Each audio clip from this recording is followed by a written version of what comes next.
जू जू मीन्स क्या? जहाँ पर जाकर आप जानवरों को देखते हो। एक टाइप का जू होता है जिसे रिवर्स जू कहा जाता है, मतलब उल्टा जू।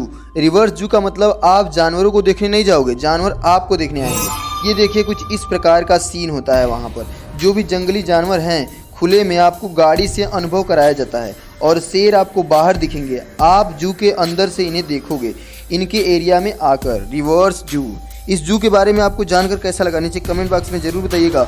और ऐसे ही मिस्टीरियस इंटरेस्टिंग फैक्ट अपडेट के लिए चैनल को सब्सक्राइब करके बेल आइकन को प्रेस कर दीजिए, ताकि कोई भी वीडियो आपसे मिस ना हो। Thanks for watching.